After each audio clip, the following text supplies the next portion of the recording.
All right, we got Rumble Reacts back at it again. You know, I like doing these. There's some consistent content that I can do for you guys.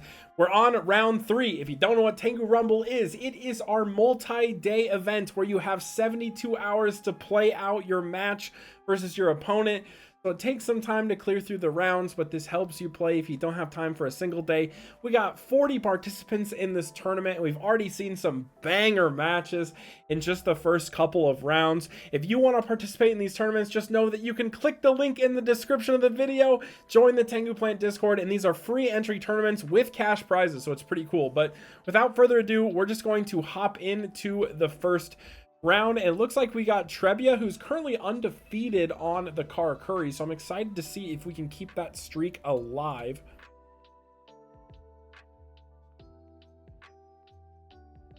All right, so Trebia versus It's Gucci. I guess both these players are undefeated because I remember It's Gucci is winning with Tour Guide Heroes. We see the e-call into the Thunder King. That is the bane of the old existence of Karakuri. We go for the Dark Hole, which makes some sense, and then Alias is going to come out. We have Lance and Judgment, which Lance is like so good for this matchup here. Neutron's going to end phase search into Nishi and just kind of pass. This does mean that he's forced to attack in, and this is where damage step, yeah, you can Lance, so you can clear through one of the Alias for free. He can't spark, but unfortunately this will clear through the other card. But we have the MST for the play here. This is actually great because you can just make a Nat Beast. You have Solemn Judgment. Like, heroes actually play so poorly into Nat Beast, which is something I talked about, right? Like, look at this. Okay, he summons Poison Cloud. We have the Judgment to keep this Nat Beast alive. And so now he can set a bunch of back row, but like Nat Beast can kind of keep swinging in. A little bit of a gamble, but the game state's pretty simplified, so he kind of needs to keep taking these gambles. There's the D Prison top that he does need, and that is going to be game right there. So looks like Trebia taking game 1 just by protecting the Nat Beast. I talk about that in my Karakuri video. It's a real good play to do. We go for the turn 1 Gen X Neutron. Feels like a fantastic start. Going to search a Kamoichi and pass. It's Gucci, drawn in, space in the back row, summon in the Alias, attacking over the Gen X Neutron, also fine. We have Kamoichi coming in, swapping this to defense, making the Leviathan Dragon. Interesting, Trebia is on the Leviathan Dragon. I do kind of respect it. Sometimes you just need to have it, and it does feel bad to not be able to use it. But we have the Absolute Zero, which clears through the Leviathan Dragon, which is kind of rough because now Trebia doesn't really have a lot to like out this, and he draws the Imperial Iron Wall a turn too late. I do like Imperial Iron Wall in this matchup, but yeah, this is just getting worse. I think this is probably going to go to a game 3. And we got It's Gucci swinging in. Trebia needs a sick top deck. MSC is not the top deck he's looking for, so but he gets to go first in this scenario. Maybe we can get a Nat Beast Decree situation. Not quite, but we do have the Gen X Neutron search. We have Royal Decree plus Mirror Force set, but he is going to get heavied. Both the players opening heavy, which is kind of crazy. But then we see Stratos crashing with the search, e-call into another Alias, and then he sets 1 back row. Kamoichi just going to be set, which is actually going to nicely wall off the Alias and force out a Gemini Spark. I think Trebia is pretty happy with that outcome. He goes Thunder King, swing in. His opponent then can go for a Alias and even go for a Super Poly play. Yeah, it looks like that's what he's going to go for here. So he gets the Shining. That doesn't, you know, Iron Wall unfortunately does nothing there. He goes for the Neutron play, searches a Nishi, ends his turn. Looks like he's on multiple copies of Neutron, which is interesting. It's Gucci is going to... Wait, did he add? Okay, yeah, he added. He gets the Alias. Swings in, kills the Neutron, attacks directly. Nice thing is like these D prisons are going to be useless in this Imperial Iron Wall scenario here. He can, oh, he's just going to go Catastor, which is really nice. And then he's going to attack. Oh, no attack. I guess he's afraid of the... Oh, that doesn't feel good. I guess he's afraid of the Mirror Force, but he wasn't before. Oh, we get the chain, and that is going to be game. RIP, is that? Yeah, that looks like the end of the match. All right, moving on. We have Bulk Goblin. Bulk Goblin versus Dark Signer. Dark Signer on the agents. Bulk Goblin on his spicy Cat Sith agents, or Cat Sith Monarch list. Starts off with a Treeborn Frog getting to the grave. We go for a tour guide into Kushano, swinging in direct. This Tragodia angle looking good. Dark Signer opening double shine ball. That's like the third time this tournament we've seen double shine ball get opened by the agent player.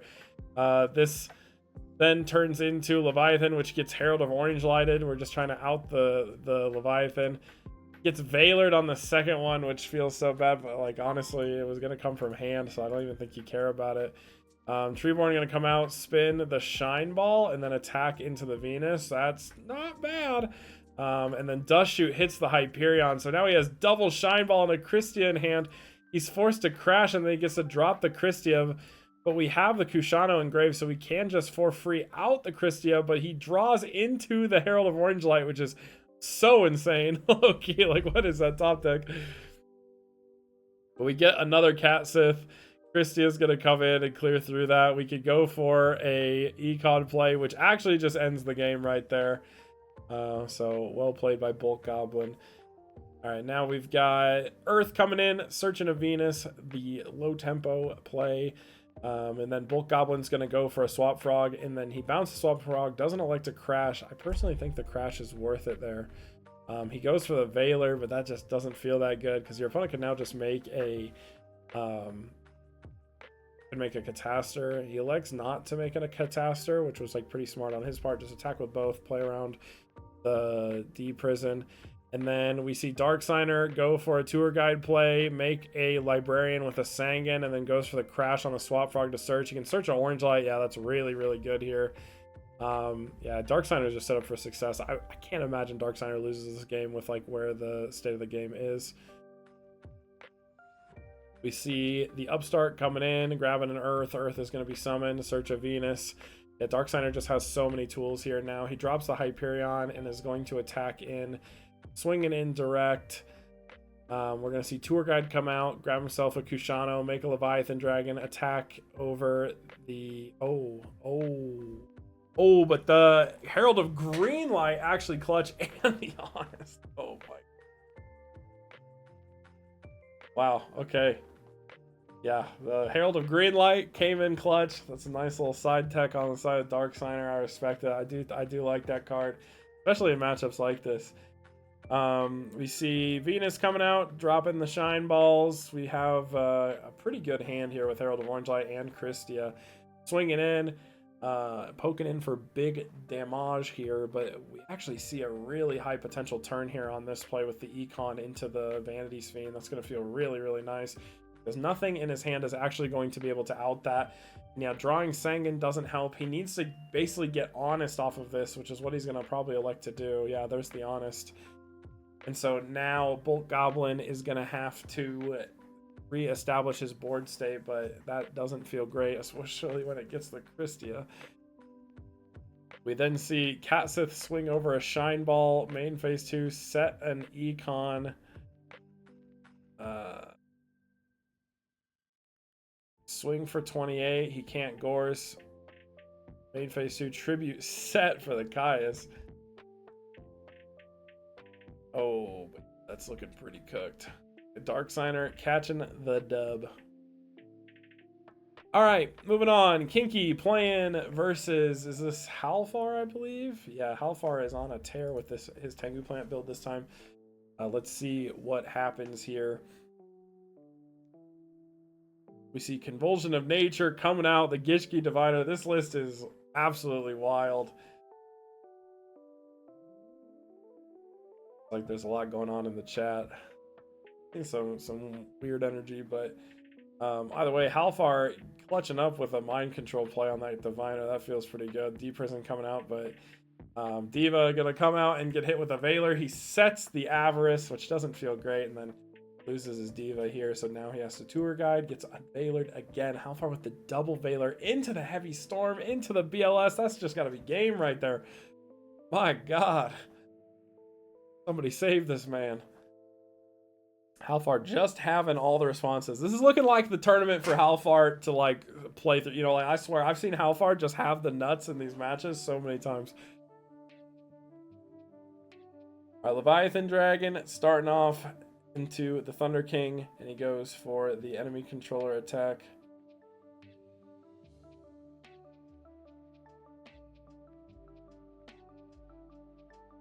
It looks like Kinky up to some weird stuff in the chat, asking if he's on Honest and stuff like that, bro.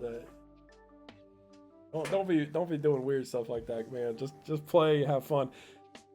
But we got BLS banishing the Leviathan Dragon into the BLS, but gets warninged, which feels pretty bad. The set Wing Blast isn't going to do too much.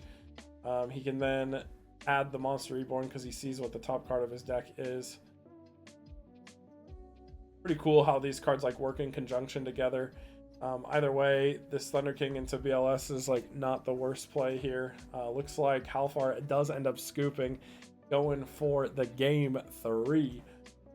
Halfar opens Thunder King plus Mind Crush, which is pretty crazy. Duality is going to add Gishki Diviner. Do we get the Mind Crush? Yeah, we do for the Diviner. Now he gets to see what's in his hand. He sees that there's Starlight Road and Convulsion of Nature. He's going to set Warning and the Road, and then Halfar is just going to summon a Sangan. The Thunder King is like a really clutch top deck there to out the Sangan. That doesn't feel great, but we have Dark Hole into the set Judgment and just pass. He doesn't summon Tour Guide, I guess because he doesn't want to play into the Warning. Here he has Judgment for it, so it's not that big of a deal, and it looks like Kinky's going to top deck. Wait, why did he mill so many cards? Like a misclick on there, but going into the Diva into the Gishki Diviner, he's going to Synchro for 5. Make the Caster and take out the Tengu, but that's not going to be enough because we have the Caius here, and that is a Starlight Road. Halfar has the information here. He's going to chain Maxi on the summon of Tengu, but it doesn't matter. It looks like Halfar is going to clutch up and catch the dub. All right, up next we got BS45 playing versus Jiro Goron. Georgion, I don't know. But looks like we have the Infernity versus the TG Sun. This is a really tough matchup for Infernity because that skill drain just puts in so much work. He slams all of his back row, or sets everything. He warnings the summon of the Rush Rhino. He doesn't go for the Infernity Inferno play yet. That is not terrible, because if he can use Inferno to set up Grave, now he can do some cool plays with Mirage. Mirage is going to summon back everything. There's no skill drain set, so this is going to resolve. And he does have the Judgment, which is pretty nice. He synchros for Stardust, wow, which is really smart. We're playing around the Torrential, and then he just continues going. We see the Torrential come out. He has the Judgment for the Torrential, so BS45 playing really intelligently here, just playing around all the outs that Giro can have. Looks like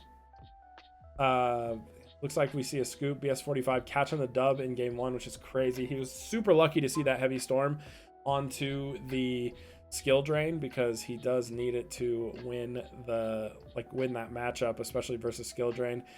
Dust Shoot hits a Raikou. Tour Guide into the Necromancer, into just a pass, it seems. He just wants to wall the Thunder King. He doesn't want to play into the Thunder King negate. Here's another Tour Guide summon. This time he will play into it. He has all the safety he needs. Goes for the Gold Sark into the Heavy Storm.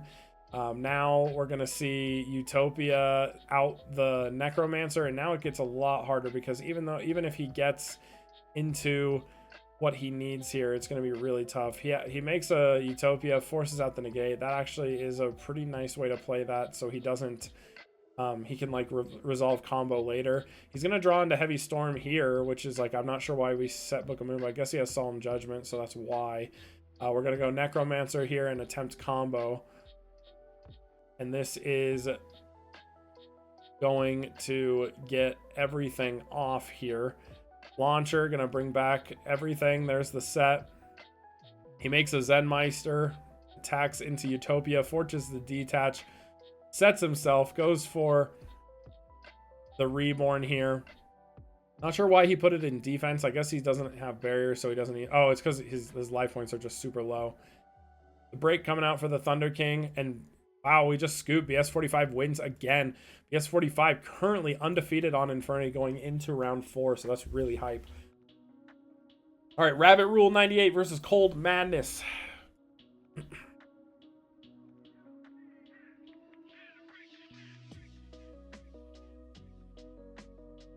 Cold Madness starts with the Thunder King and gets instantly punished by the Card Trooper Bonk. Got Plants versus Agents. Seeing Sangan get set, and then Rabbit Rule summoning the Jupiter, attacking into the Sangan, getting the Lone Fire alive, which feels pretty good for Cold Madness. We're just setting the MST and passing. He's going to Randy Space right then, and that's where you're going to chain target the Card Trooper. We're seeing Herald of Orange Light on the Gores. Christia gets summoned, get Warning, and then Earth searching a Venus and probably, going for Hyperion here. He has to Judgment the Hyperion, but that does mean that he can Synchro here and kind of take the challenge. He should have max C, actually, like low-key. He should have max C because he'll draw for every time he pitches there. So, like, if you're going to go for that play, it just ensures that, like, you don't, like, randomly get Veilered or something, but either way, well played by Rabbit Rule. Bryanak coming up clutch. We're seeing the turn 1 Max C come out onto the Agents, and then we see the Econ play into the 1-for-1. Oh my god, this is going to go insane. We get the draw 2 Electric Boogaloo into the swing into the Shine Ball. The Mind Control is, like, pretty nice, but, like, just chains and synchros here. Yeah, makes Arcanite, and that's really, really good. I'm not sure why he put it in defense, but I guess it's fine. Rabbit Rule kind of committing everything to the board here. This is where the Dark Hole is going to come in handy, especially when he has Debris. He didn't actually need to Dark Hole there because he could have summoned Debris Dragon and just brought back the Dandy and gone for a Black Rose. But here we're going to go for a Monster Reborn play onto the Hyperion, space the back row. Now we're going for the play, and this is where you can use the Black Rose secondary effect to banish and flip, and yeah, now that's just going to be game. All right, game 3. Starting off with the Venus and the Shine Ball, no hand traps on the side of Cold Madness. He does have access to Trap Dust Shoot, which is really, really good, especially in the third game, having that information. Unless it gets Randy spaced right here. It does. That's the second time we saw that happen. We saw that happen in the last episode too. That's actually crazy. But here, Thunder King comes out, clears through the Shine Ball. I don't know if that's like the trade you really want to make, but I guess he does have access to the Dimensional Prison for the attack over the Thunder King. Here's Tour Guide coming out, making a Leviathan Dragon. The Torrential comes out, and then Honest gets to poke in and do a little bit of damage, which feels fine. It is what it is. Tengu's going to get established here, which is nice, but drawing into that second one hurts so bad. Honest going to be summoned, goes for the Exceed play, drops the BLS. Honestly, not terrible if he didn't drop the BLS. I'm surprised we're not just blind banishing, but I guess it's fine. He can just attack over both and then swing in direct. He doesn't swing in direct. Yeah, this is looking cooked. If you don't draw the outs to BLS, it just snowballs so quickly. So, yeah, he gets to attack in and clear, but he's not going to be able to do enough damage to win, but I think it's still cooked. Yeah, dropping that Warning does nothing there. All right, Doba on the Karkuri. Currently round 3. He's 1-1, so let's see if he can bring it up to a 2-1 for round 4. I would love to see more Karkuri action as the tournament progresses, but we have Karkuri versus I'm assuming the Sabres. What's the oh wait, no, isn't Ribbo playing Nordic? Yeah, he's playing Nordic. Okay, I was like, why does he have a lure? I was like, I saw the Mega Hamster. I don't know, I got super confused. Okay, so we're seeing the Monster Reborn bring back the horse. He has to commit for the Synchro play here into his own Scrap Dragon. Pop the back row, pop the Scrap Dragon, set your own back row, pass. Not playing into the Mirror Force, but gets hit with the Dark Hole. The Warning comes out for his own Tour Guide. Chaos Orc comes out swinging in for some damage. He has Cyber Dragon and Machine Dupe, which does literally nothing. So we kind of bricked a little bit there for that round. I'm pretty sure Ribbo didn't end up playing his match in the last round. Like, maybe he got the win, and that's why he's still in it. We see the turn 1 Dushu come out from Doba. My god, he has Dark Hole, Mind Control, and Heavy Storm, but he has all tuners, which is just another brickfest. He's still drawing into tuners. There's the Hypo, which feels really good. Summons, flips into the Synchro for 7. He goes for Landois to play around the Gores, respect it. And then that kind of makes the Veiler here dead. He goes for the Landois negate on the Tour Guide effect, and then he synchros into Scrap Dragon. And that's going to attack over. Unfortunately, he doesn't put anything else on the field, so this Mind Control can't just simply out this. But he can swap that to defense and go for a level 8. This is going to get him everything he needs here. He attacks for 0, and then the Cyber Dragon comes out. That's unlucky. 3k to the Dome. Dova draws a Maxi. It does nothing. 3k to the Dome again, or more like 17. And then rips the MST for the scoop. RIP. Dova getting kind of clocked there. Slap God. Falcon Punch Dragoonity. Slap God currently 1-1. Slap God sent in his list since his opponent has access to his. Respect, a commendable play. He has Sacred Crane. I have no idea what the function of the Sacred Crane in this deck is. And I think this is the first time I've seen it pop up here, but he has it, so it's something. Going for the Ravine into the Ducks. Search in. Going for the Synchro into the Gaydurg, which is able to just search the Mist Valley Falcon, which is pretty cool. That's going to start his like little Falcon punch engine online, which is kind of cool to see. We see the Caius come out, banish the Sacred Crane. Honestly, low-key, you could almost make a case to get rid of the Call the Haunted just because of the nature of the list that you're seeing played here. He goes into a Stardust Dragon and passes. This is where we get the Treeborn into the Ryza. Luckily, Slapgod has the Veiler to protect it.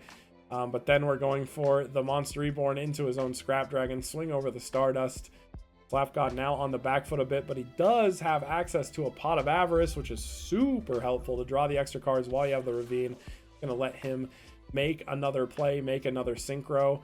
So he's going to pitch the Ravine for a Dux. Dux is going to be summoned. There's no hand traps on the side of Apropos, but he is going to Scrap Dragon, pop both, and just pass. Here comes the enemy controller play on the Scrap Dragon. That feels awful because this can just pop the Treeborn and pop the...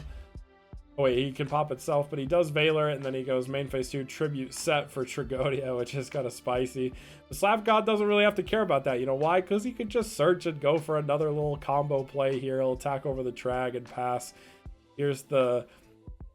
We see the Tour Guide into Leviathan. That's where the warning's going to come out and help out significantly. We now can go for Dark Spear, which is pretty helpful. Dark Spear can tribute to bounce the Falcon. That's going to bounce the Ravine. He's just going to pass. Effect Veiler going to be summoned, Synchro into Formula Synchron. If he did draw the Mind Control and played the Shooting Star or whatever, that'd be kind of cool. Doesn't look like that's the case, though. Mist Valley Falcon going to swing in, do some damage, and I see Apropos getting the Dust Shoot off finally. I don't know why Slapgod discarded his whole hand, but now it doesn't look like that's the case. We see Fiendish Chain set. It's going to make it so hard for Apropos to make his comeback, because even if he tributes for Ryza here, he's going to have to out the Fiendish Chain, and I guess, but in this scenario he gets it because he has the Heavy Storm and the Cat Sith and everything he needs to get there. So well played there. Like, we're going into game 2. Slapgod just starting off with a really meager start of just setting a warning and passing. Honestly, I don't see why you don't just set everything when you have access to like all these traps, you know. Like I probably would just set everything if I have Judgment, Call the Haunt, like Fiendish Chain and Warning. Like, that's a crazy start, especially now because he doesn't really have a great response to his opponent's board. Here he can just Fiendish Chain to stop the attack. The Ryza comes out, that gets the warning. And then he can actually just bounce the Fiendish Chain, which feels pretty nice. But the Gores is going to come out. He does, and he has, I guess he has his own warning there. So really low life, but dealing quite nicely with what his opponent has. Here comes the Synchro into the Thunderlord, which is going to bounce the Call of the Haunted, which is going to reset the Call of the Haunted. Here's the DD Crow on the Treeborn Frog. And then end phase into the Dark Spear. He's going to slowly just build so much advantage off of this.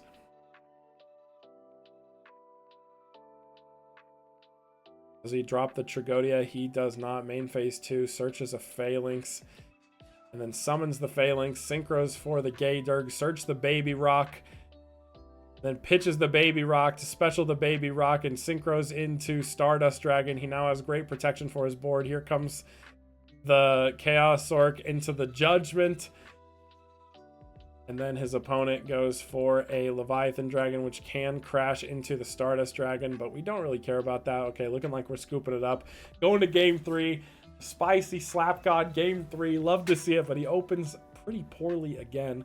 But both players don't really have a lot going for him, so maybe this can turn into a Ravine. Unfortunately, the Duality does not get a Ravine. It gets a Fiendish Chain. So instead, we're just going to summon the Falcon and pass. And then he's going to get hit with that Fatty Econ play and a Synchro for 8, swinging in direct. He's going to Fiendish Chain it, and then he goes for a set and pass. DD Crow onto the Treeborn. We see Levier bringing back the Treeborn, which is pretty nice. Yeah, it kind of feels like we're seeing a lot of the cards that are going to be very helpful. Oh, and we force our opponent to not be able to get effects off now, which is really, really nice. There's not really much that can be done here. Slapgod is just kind of drawing everything he doesn't want to see. Finally, we see some cards. All right, you know, maybe this can get him somewhere. Unfortunately, he gets hit with the Veiler, and Slapgod is just going to scoop it up, not really having much to deal with everything his opponent has. God, I'm doing these back-to-back, guys. My voice is like dying from like talking so much. All right, Roger Smith versus Yokan. I believe Yokan is on TGs. Roger Smith is on the X-Sabers. He gets the start with the Hamster. Set a Judgment. TG Rush Rhino is going to clear through the Hamster. It's going to get him access to Airbellum. This is the rare instance where Airbellum off of Mega Hamster is actually pretty nice. Because now he can go for a Hymne play on his next turn, especially with this Judgment. This means it probably will resolve. You could also technically just synchro for Barkion. But looks like we're going to get hit with the Bottomless, and end phase he's just going to search. He has a lot of tools here with this Mind Control, which is going to feel pretty good. Rush Rhino is going to swing in, and Tengu's going to swing in. Then we see the Pashul putting some walling off our opponent. We get a blind control onto the set monster, which is a TG Striker. He then can just synchro for Nat Beast and attack into the Tengu, which is going to get Horn of the Fan Beast. He's definitely going to Judgment that. That makes a lot of sense. That clears through the Tengu. But now it's a little awkward because he could just make Utopia and clear over the Nat Beast, which is going to be pretty helpful here. We're going to see Gotham's Emergency Call. Oh, wait, he just summons and passes. So, yeah, looks like Roger Smith gets to go off really hard here. This is going to let him take, like, everything out of his opponent's hand, clear his opponent's board. Yeah, this is a wash right here. We're winning the game for sure.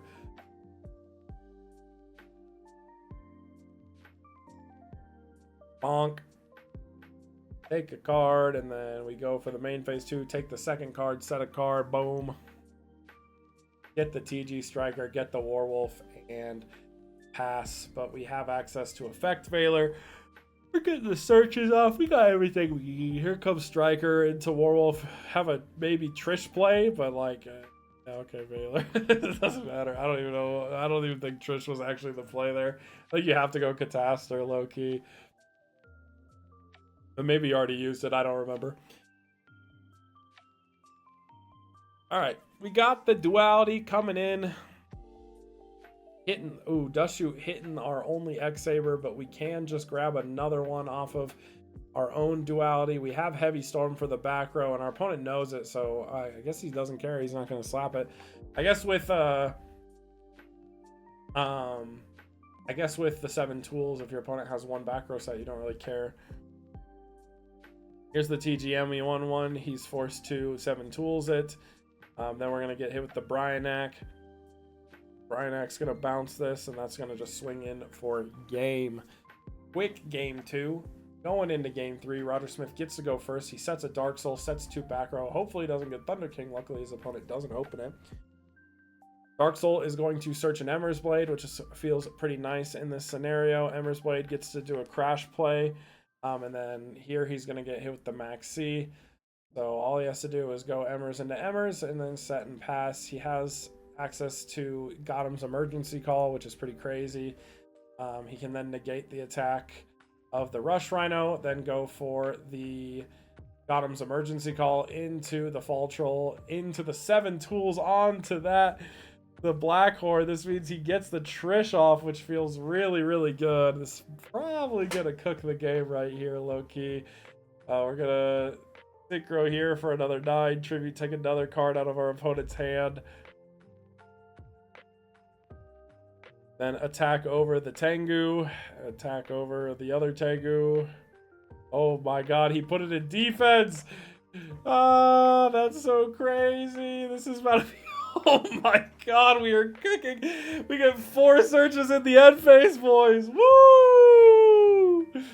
Bro, I love this deck so much.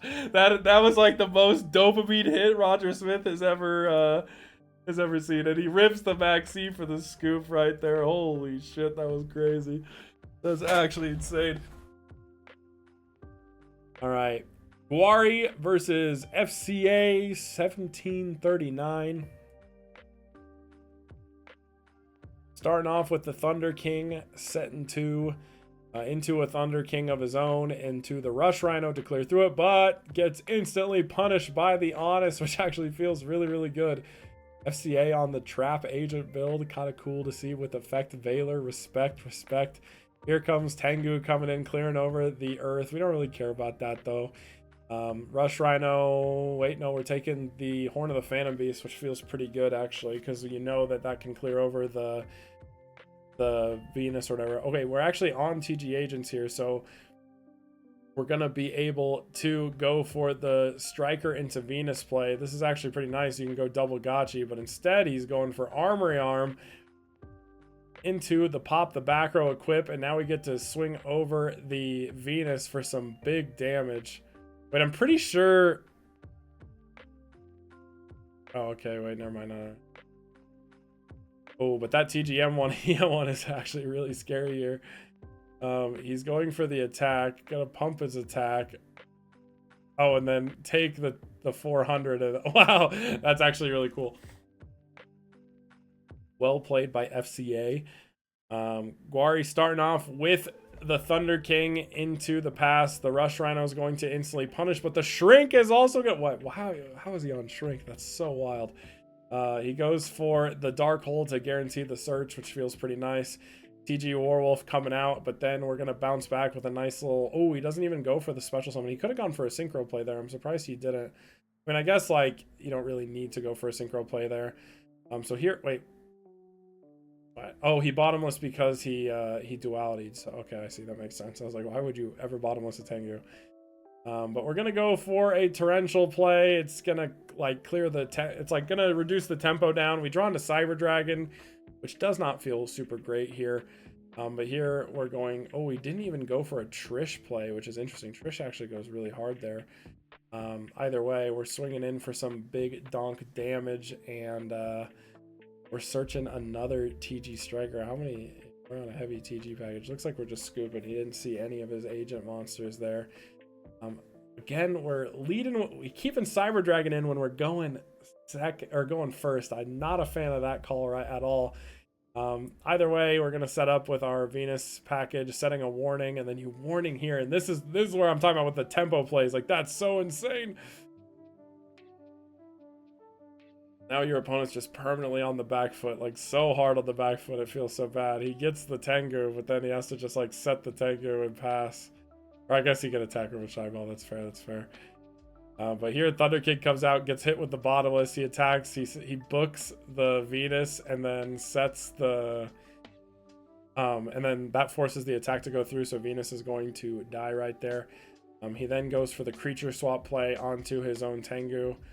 And... Yes, oh, I don't know if that was either that was duality or that was the last one, so he couldn't summon.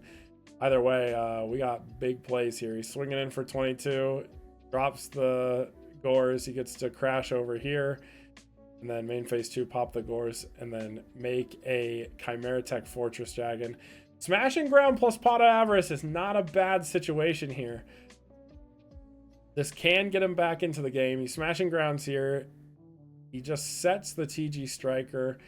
FCA tops the Earth, which feels pretty good, and then 2000 into the Dome here for Guari. Guari searches a Rush Rhino, which can clear through the Fortress Dragon, which is pretty nice, but instead he's going to elect to clear through the Earth. Makes sense. He kind of needs the tempo here. He pops the back row, but it is a TG1, EM1, which does not feel great. The Sengen comes out into a Torrential, and then FCA... Oh, wait, no, FCA doesn't get the end phase search because it wasn't his TG. Wait, did he not have an agent? Oh, he didn't have an agent for the Jupiter. That's unlucky. Dang, Guari clutches up. All right, we have Shabam playing the Scraps. I think maybe he didn't play his match last round because I don't remember seeing Scraps in the last round. Either way, Hymne is on his Piper deck. And we're starting off strong with the MST into the tour guide getting Veilered. But here is Scrap Beast going to come out, which is going to set up for a nice little Scrap Dragon play. Oh, I see. They're deciding to attack first and then make Scrap Dragon in main phase 2. Makes sense. Wait, not even making the Scrap Dragon. Interesting. Why doesn't he make the Scrap Dragon there? I don't actually know. Either way, Global plus this is going to clear through a ton of stuff. Main phase 2, he makes his own Stardust Dragon and attacks over. I guess that's not even in main phase 2. Then we see, oh, the Fabled Cat Sith spinning and popping. That doesn't feel good, but he does get to chain the Scrap Storm, which is kind of nice, and add the Scrap Chimera back to his hand. Low key, couldn't Stardust Dragon negate the Scrap Storm? I think it could have. I don't know. You guys let me know, but yeah, there's no duality or anything played. Maybe it misses timing or it can't. I don't know. Either way, we're seeing the Call of the Haunted bring back the Scrap Beast. Sangen's going to crash into the Scrap Beast and bring out a Fabled Cat Sith. I don't know if you want to give your opponent that Sangen crash either. I think you want to eat the damage and go for the Call of the Haunted later. But I guess he does have access here to the Scrap Dragon, which can clear over the Stardust. He then sets a card and passes. Oh, and this creature swap is about to go really, really hard. Here's the warning. Special Cyber Dragon, go for that. Attack over it. Bing, bong. Set, pop, pop. Attack for game.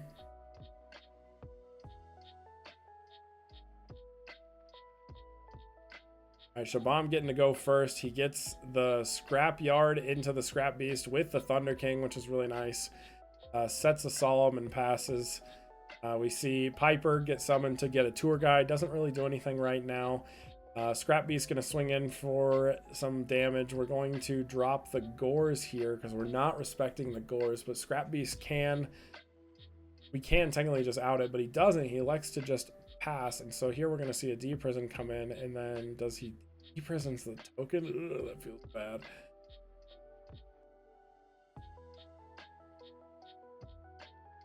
I don't know if I like that play very much. He could have just made the Scrap Dragon. I'm not sure why he's so afraid to commit to synchroing for Scrap Dragon. Here we're going to see 1-for-1 come out. I guess technically Mind Control would punish the synchro for Scrap Dragon pretty hard here, but now we're going to see the synchro for Scrap Dragon. Tengu's going to attack into the Gores. Sengen's going to search a Battle Fader.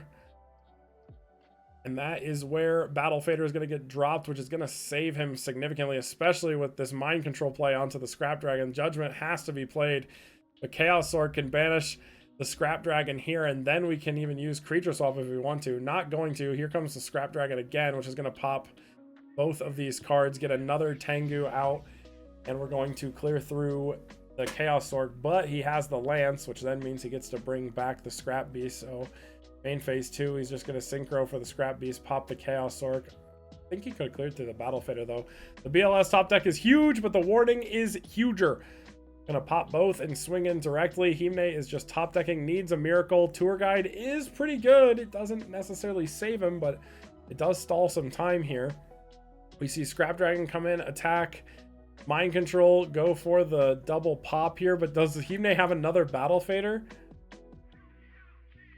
He does have another Battle Fader. That's so funny. That's why I don't think you actually want to go for that pop, but Hymne is holding on. Okay, yeah, there we go. Game 3. has arrived. You know, Hymne really hold on with those second searches from Battle Fader. He leads off with the Piper into the Lance. Feels fine. Thunder King coming out, but we have a lot of tools here to deal with that Thunder King. We can go MST onto the back row tour guide into Kushano, but we're going to get hit with the Max C, so that doesn't feel great, but it looks like he's going to let the summon go through and just lose his Thunder King for free. So that's kind of the consequence of having Thunder King and Max C on the field. I talked about that in my Max C video. Mind Crush coming out, hitting the scrapyard. And then we're seeing Thunder King come out again, which, I mean, it feels like he's just going to fall so far behind in terms of advantage here. Like the Fiendish Chain, oh, that doesn't even do anything either. That's not ideal. You don't love to see it. The Fiendish Chain does stick, but we do out the Thunder King. The Monster Reborn on the Thunder King comes out, but like Hymne just doesn't give a hoot about this at all. Look at this. Look at all the advantage he's gaining off these draws. The Allure, banish the Sangan, go for the Kushano, pop the Thunder King. We'll pop the Fiendish Chain, which is pretty good. Now the Leviathan Dragon attacks, gets hit with the D Prism, but like, again, he just doesn't really care at all. We Phoenix Wing bounce the Thunder King. Shabam just not really having a good hand situation here, and we're going for Leviathan Dragon into a 1-for-1 play, into a Unicorn play, into a Search a Card play. Oh my god, and then he gets to drop BLS at no cost. Man, searching that DD Crow is really cool. That was a cool play to like get to pitch the cards for the hand. All right, going into the next game. All right, yeah, Velas versus Foto Shooty. Velas on that macro list. I think he's undefeated. I can't remember. Can't remember if we won the last round or not. But we're seeing the opening hand. Velas has a crazy hand of like a lot of counter traps here. He is going to go second though into Foto Shooty's set Judgment, set Stratos Pass. Here comes the Heavy Storm into the Dark Bribe, into the Judgment, which is really, really crazy. Then we go Kushano into Black Rose Dragon, which then is going to get hit with a warning. So all of Velas' life points are just gone at this point. Alias is going to attack into the Snowman Eater, which is going to banish the Alias, which means we just don't have a hero, which is pretty unfortunate. Tour Guide going to be summoned into Foto Shooty's warning. He draws into the Rhoda, which feels pretty nice, and then he can summon the Ice Edge. He goes for the effect to swing in direct and gets hit with a D Prison, which is really unfortunate. Then here comes the Leviair, which is going to bring back an Alias and swing in, clearing the Sangan, but there's no way to search, and so he gets to attack directly, and then Foto Shooty draws nothing and just scoops it up. Foto Shooty now gets to go first, gets Future Fusion, which is really nice, setting up his graveyard for a Miracle Fusion play and putting the Kushano in the grave, so I like to see that. He then sets an MST, passes. He's going to bounce the set card. He doesn't MST the Dimensional Fissure on attack deck, which is interesting. I'm not sure why I guess he already has heroes in his grave, so he doesn't care too much. He goes for the Miracle Fusion, gets instantly punished by the Solemn Warning, but then has the Forbidden Lance and sets a Judgment, so he's sitting pretty good here. The Gren Maju is just big enough to clear over the Neos Alias, but then we get access to the Shining, which is actually really big because of all the banished monsters here. Leviair going to come out. He's going to Judgment the Fiendish Chain, and this is going to like go crazy hard here. Oh my god. Yeah, that is the combo of Foto Shooty right there. He's popping off. All right, Velas gets to go first this time. He sets macro, sets an MST, and passes. Foto Shooty doesn't elect to slam the Heavy Storm, which I find really interesting. Why didn't he want to slam Heavy Storm? I'm very curious about that. Either way, we're going to see his field get kind of banished up. Velas sets another card. Is this where the Heavy Storm comes out? It does, which is really crazy. And then he MSTs his own card to put more in the banish pile before the Heavy Storm results, which is actually pretty cool. We then see Leviair coming out, bringing back Honest to protect this Thunder King, which is really strong. We see Leviair swing in, and he's forced to deprison the Thunder King that was just brought back, or not that was just brought back, but get the Thunder King. Here comes the Necroface, shuffling all the banished monsters back into the deck. or banish cards back into the deck. It's going to be a pretty big boy. Hopefully he does the math, because I forgot to. So we'll see how much attack this thing has. Oh, okay. Has 2,500. That's pretty big. But we know Foto Shooty has access. Oh, he just has BLS, so he could just swing in and potentially win the game here. He does not, unfortunately. The card guard going to attack into Spirit Reaper. We're going to E-call for the Neos Alias. Summon the Alias, attack into the card guard. He can just damage step Honest, yep, for game, which is pretty cool. Luckily, he didn't get hit with the Macrocosmos there. All right, moving on. Teledad. Teledad versus Tangu Plants. I think Teledad won the last round as well, if I remember right. I can't remember, though. So we have Undo Bacon versus Spore XD. Starting off with the Heavy Storm, gets punished a little bit by the Scapegoat, but we do clear through that warning, which feels nice. Krebin's getting normal summon, popping over a token and passing.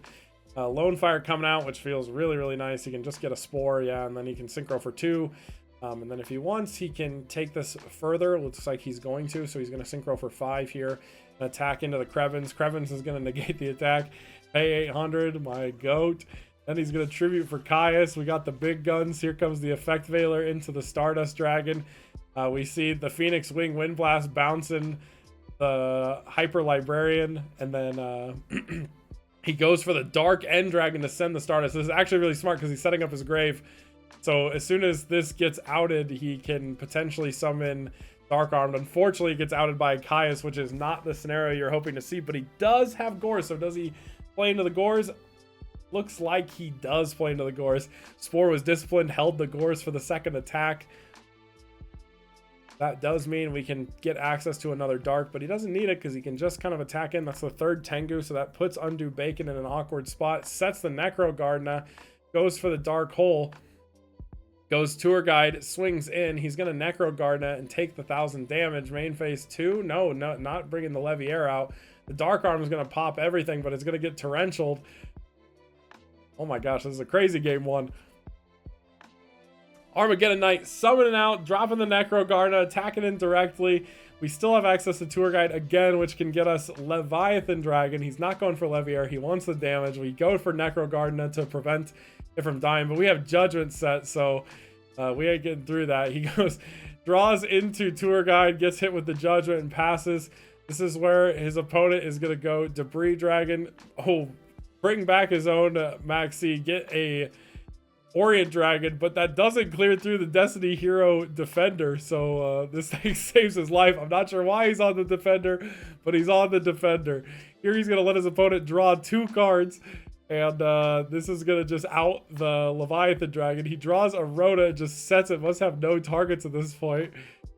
And it's looking a little cooked. He's just giving his opponent so many draws with that Destiny Hero Defender. Why is that in there, guys? I don't know. I'm so confused. All right, Rhoda coming out, searching to Stratos. Stratos, searching Malicious. We have the Emergency Teleport, the one-of Emergency Teleport. Thunder King coming out, which is going to help significantly with preventing any of these synchro plays. Tour Guide comes out, gets instantly Veilered. Thunder King clears over that. We're just kind of protecting the Thunder King here. D-Draw on the Mally feels really good. He goes for the Mally, Banish, gets himself a Synchro into 8, which is then just immediately going to get forced out by the Thunder King. He drops the Dad and gets a warning, which feels pretty sad. Then just sets a card and passes. Here's the Armageddon Knight. He dumps a Necro Gardener, attacks directly. This is actually pretty good because, I mean, even though his opponent has the space, I guess with the Veiler, he can get access to a Synchro, but Necro Gardener can protect this, which means Vanity Fiends can go pretty hard here. He's just going to set and pass, but now, yeah, Tribute for Vanity's Fiend, which really, really hurts our Tengu Plant player here. And then we're going to see Sangan clear through the tokens. We don't have a way to Tribute for this Caius. He needs to like build an advantage around something, but he just can't quite get there. So looks like he might just take the L here. 24 damage to the dome, not drawing a single card that's going to out any of this, but he can set the Mirror Force. Here comes the Card Trooper, attack it in. We're going to get hit with the Mirror Force, but he does get to draw a card and search a card. So he's going to search himself a Maxi and draw a card. Sets the Phoenix Wing, and then we see the Lone Fire happen. He chains the Maxi and just passes. Now we're going to see Krebin's attack into the Dandy and get the 2 tokens.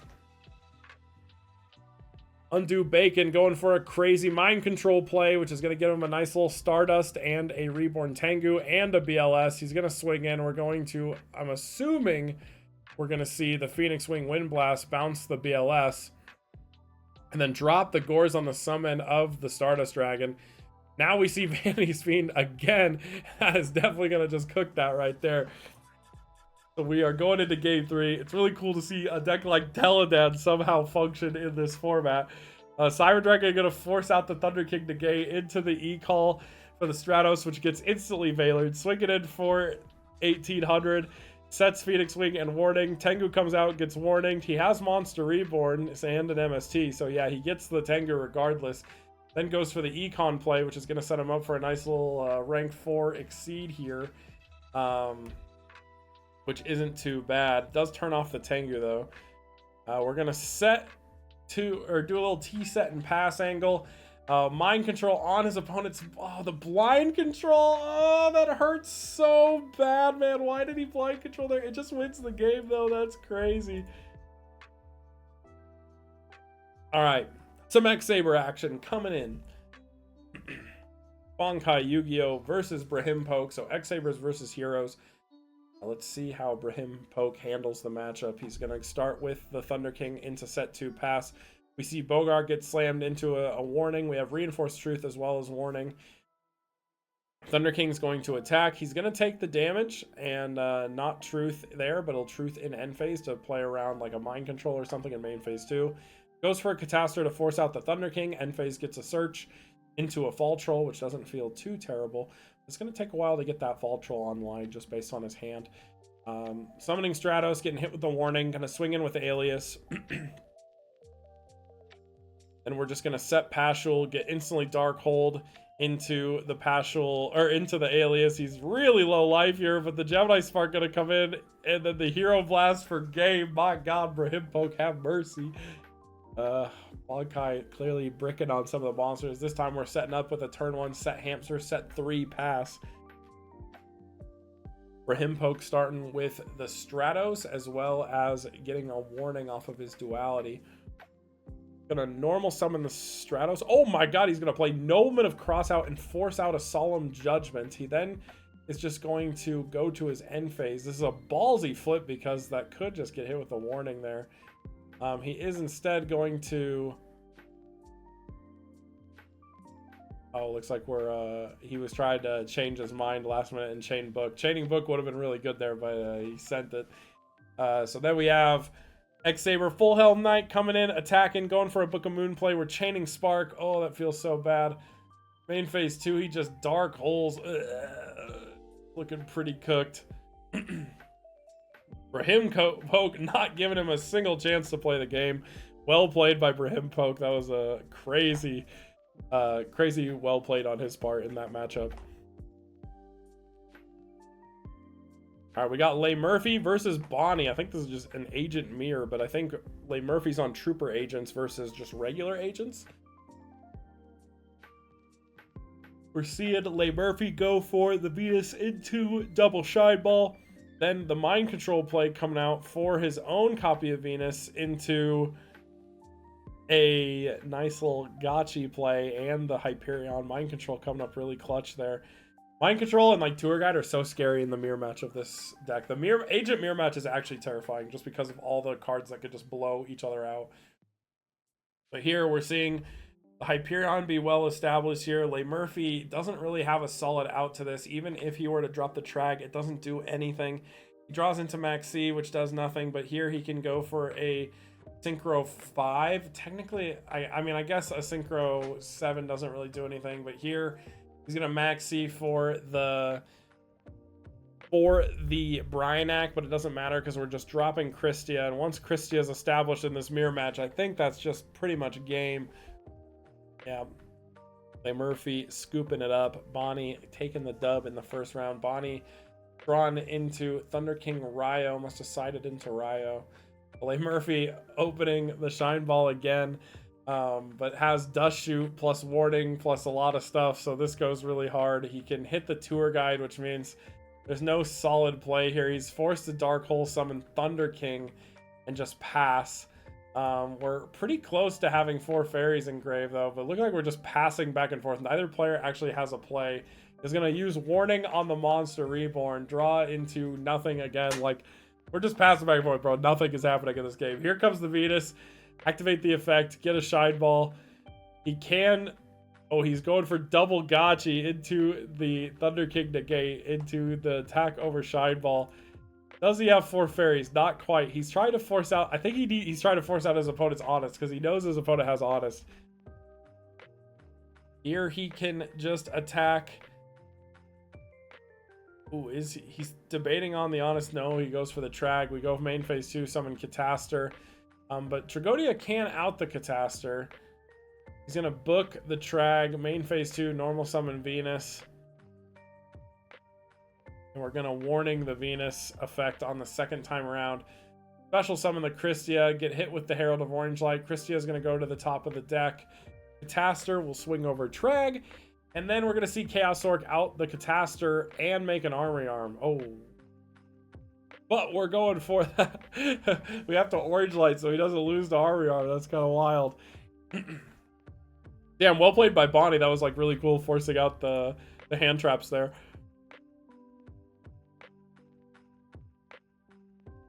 All right, we on Amazing Mike, man, playing his Flamvels, you know, being a ballsy guy, just bringing Flamvel to the tournament with Goblin Berg. You know what else is there to do? Lure Tactical starting off with the Tour Guide into Sagan with the Call of the Haunted. That's not a bad set because yeah, you can chain it here onto the effect of Lila, which means he gets to search himself a Gale, which isn't too bad. Then you're going to see the Charge of the Light Brigade mill his last target, but we do get set up with a Synchro for 9. Was there a Maxi played? I guess there was. Yeah, okay, so Maxi was played. But we're still committing to the play. Amazing Mike, man, doesn't give a hoot. He's just got to go in there, you know. He's trying to win quick. We see the Dark Arm Dragon, which is a little spoopy. Levier gonna detach and bring back Sangan. That means all 3 darks are now in play, and he gets the Sangan. So Lure Tactical just sitting real pretty here. Goblinberg coming out, bringing out the Lila, which is gonna out the back row, make a Utopia, attack over the Levier. Caius coming out, banishing, searching a Veiler, and then we're just gonna special summon Dad. No, he's not gonna special summon Dad. I'm surprised. He could actually just win the game there, I'm pretty sure. Not sure what happened there. It looked like he used Lumina's effect and discarded Vault from his hand. I don't know. Alright, Goblinberg starting off, getting max seed. We're going for the Synchro into Scrap Dragon into a pass. Tour Guide coming out. Sets the Dandy, pops the back row, gets the tokens. Not sure why we're setting Warning when our opponent has a Scrap Dragon live. Not sure I'm a fan of that, but it is what it is. We're going to Tribute for Caius here, which is going to out the Scrap Dragon and search a card and clear a token. A Gold Star for Rekindling is pretty nice. He's then just going to pass. And then we're going to see some good damage go into Amazing Mike Man here. Into the Blackwing. Oh, the Blackwing Armor Master. He bounces his own Caius. We go for the Charge of the Light Brigade, milling a Spore. We do have access to that Spore with the Dandy Engrave, plus the Rekindling play, so we're actually going really, really hard here. He's forced to Veiler.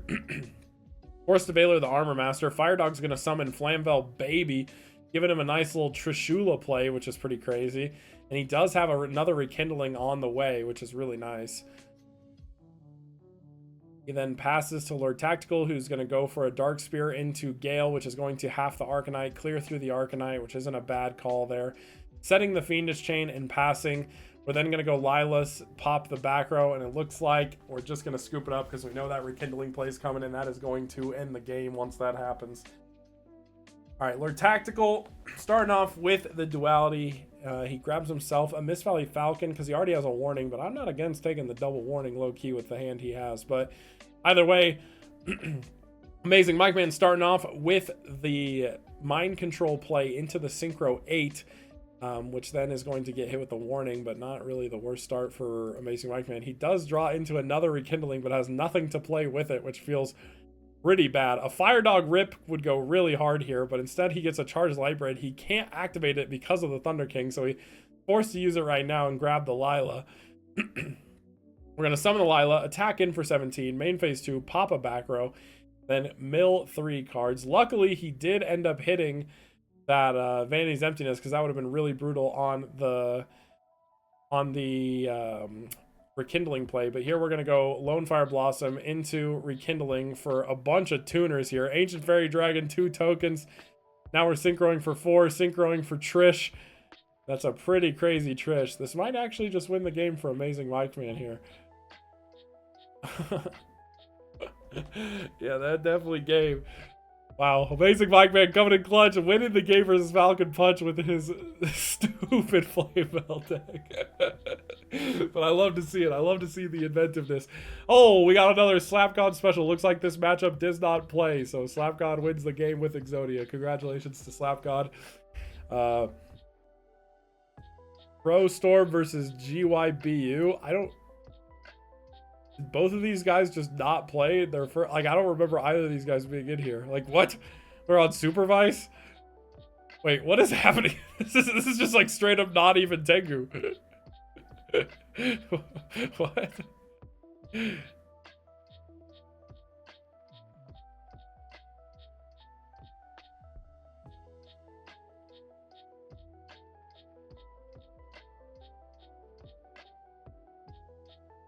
Huh. All right. Well, looks like we're missing that replay there of Catastrophe Speaking versus Godot. But I think that's going to wrap it up for this round, guys. We finished round 3. We're going to be going into round 4. We still have a few more rounds to go. And honestly, I think I'm going to take a break from doing this for a little bit, because I did 2 of these in one day, and it is a lot of talking and it hurts the voice, you know. So that is going to wrap it up for this video, you guys. So we are just going to give a quick shout out to my patrons. So shout out to Eric Gagnon, Reborn 10 Glizzy, My Dude, Foto Shooty, and Brian Ford. Thank you guys so much for the support. But other than that, thanks so much for watching. Make sure you guys like, comment, subscribe, and have a great time doing it.